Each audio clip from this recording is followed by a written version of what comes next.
Make it big, Carl. Come on, make it big. No, it's not. Well, with me now, the AFC Wimbledon manager, Johnnie Jackson. Johnny, a really good session out there again this morning, and it looked like one that you were really enjoying being part of yourself as well.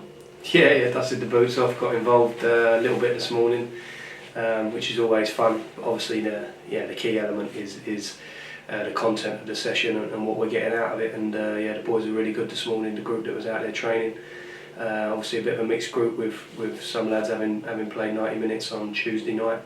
So looked after one or two, but a really good group and got some really good working. Another long trip up north this weekend, of course, Bradford City, 5th in the table. They're doing well under Mark Hughes at the moment as well, aren't they? Yeah, they've started the season well. They're a strong team. They've got some good players, big budget. So really good side. Obviously, big stadium, good home support. So it's a tough place to go. We know that, and obviously they've got a manager who's managed at the very highest level. So lots of experience that they've got, but it's obviously for us, it's one that we should be relishing. Myself, going up against the manager who's played and managed in the Premier League, and for the boys going up against a side that's in good form, but playing in a stadium that's hosted Premier League football and with a big crowd, so should be one to relish. Absolutely, and with the focus on us at the moment as well, what you're building towards still, you just got to keep persevering and believing in what we're doing at the moment. Yeah, we need to persevere, believe in it. We need to improve at what we're doing, and it's not just hanging in there. It's how can we improve, and obviously we know results have to improve, but we feel like that we're doing enough right stuff that will turn, and very little in a lot of the games that haven't gone our way. So we have to believe that will turn, but it will only turn if we keep working hard, keep doing the right things in the right areas, and strive to improve all the time. At times like this as well, can you draw upon experiences that you had as a player to sort of get through a run of results? Yeah, listen, I've been in football long enough to know that runs don't last, good or bad, that they will turn, especially if you're doing and seeing the right things, and you've got a good group, then I know that they'll turn. So it's a tough one, and you have to be mentally strong to get through it, and players need to stand up. We need to stand up as a staff and as a football club, and make improvements. But I know that they're coming, and I can feel that sort of every day on the training pitch and in the games. And of course, in midweek, good to get back to winning ways in the trophy against Crawley. Has that given you a few more thoughts in terms of your selection for this Saturday now? Yeah, it has. Yeah, I think some of the boys that was out there Tuesday night done well, and obviously give me something to think about. It's nice to for us to win the game of football. We needed to get a win, and we've done that. We're through in our group, so really pleased with that night's work. As far as the result, as far as what I saw on the pitch in the main, and getting valuable minutes into certain people as well. So it definitely sort of helps. Whether it helps gives you a headache, but that's a good thing, obviously, with some of your selections going into the weekend. One area in particular, of course, as well, with Chris Gunter away on international duty, I suppose that's something you've got to really look at ahead of Saturday's game. Yeah, obviously we know Gunts is out, and we looked at a couple of things down that right side on Tuesday night, and certainly some stuff to come out of the game that's given me food for thought. But yeah, it's an area that we're looking to fill on the pitch, obviously. Terry Skiverton spoke to us already about the fact of Alex Woodyard coming back. That's something you must be really excited about as well. Virtually a new player to yourself, really, but I suppose you've got to be careful with him in terms of getting him back out there. Yeah, we're really keen to get Woody back with the group. It's been a long time coming, and obviously he brings us that experience, something that I've highlighted. I think the squad lacked, and obviously we tried to address it in the window. But Woody was certainly one of those that we felt would help as far as his experience and his know-how on the pitch, and certainly in the tougher moments when it's not going so well, you need people like that to help. So we haven't had that luxury so far with Woody. He's the club captain. He's someone that we know that we can rely on, and we haven't been able to use him yet. So the fact that he's getting closer is great.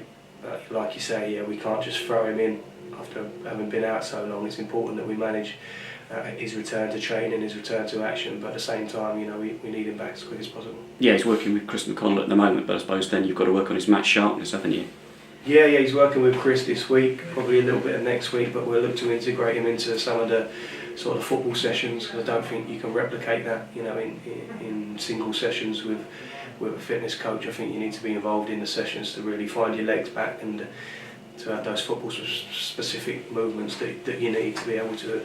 And I need to see in training that he's back, that he's ready to rock before obviously throwing him into any sort of match action. But yeah, we're getting there. We're getting closer with Woody, and yeah, really excited about his return. Another one who's already making good progress as well, Nathan Broom. He's out of his protective boot. Bezo's already starting to push him a little bit as well. But yeah, again, you've got to pace that very carefully as well, haven't you? Yeah, he's had a fracture to the foot, so he's out the boot, great, and he's doing movements and doing little bits of handling with Bezo, but at the same time, he's had a decent injury there. So I think sort of the real test for him will be when there's impact and he has to kick balls again and stuff like that. So, but brilliant, yeah, going in the right direction. Hopefully, not too much longer for Broomy. Paul Callenby, being the athlete that he is as well, he's looking to push himself too to get back in there into full training. But I suppose you've got to sort of yet again defer to Chris McConnell and Tim Maynard on that. Yeah, at the same time we have to push him as well, because I think by the nature of the physio and physio department, they want to obviously be as careful as they can, and the nature of coaches is that we want to push, so we have to find a decent balanced collaboration to get the boys back as quick as we can, but safely. So yeah, PK's another one who, like you say, brings us that athleticism, and I think it's fair to say that he probably would have found himself getting opportunity in the last few weeks that unfortunately we've not been able to use him because of the injury that he sustained. But again, getting closer out on the pitch today, doing some running and stuff. So hopefully not too much longer with Paul. Are there any other concerns ahead of the week? Anyone else who could be missing? Well, Paul Osu obviously came off in the week with an ankle injury, so we're assessing him closely. Be touch and go. We'll make a late shout on whether Paul can be involved for the weekend. And of course, with the Nathan Young-Coombes situation as well, I mean, you're thinking about your forward line. Can you actually look at some of those players that are out on loan coming back, or those are deals that are kind of set in stone you have to go with, or can you look at the free agent market again as well? Well, yeah, we can look at the free agent market.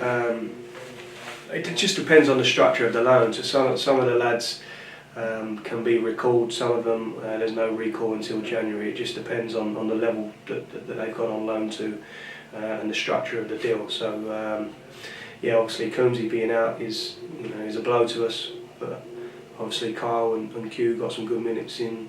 Probably looked as sharp as they've looked on Tuesday night, so they give us another option. Obviously Ayu's been playing higher up the pitch as well, and has got two goals in 2 games. So we do have options. Obviously Coombesy is a miss, but we have to find a good solution. And as you said, you've got to keep an eye on, I suppose, because of the squad depth situation as well.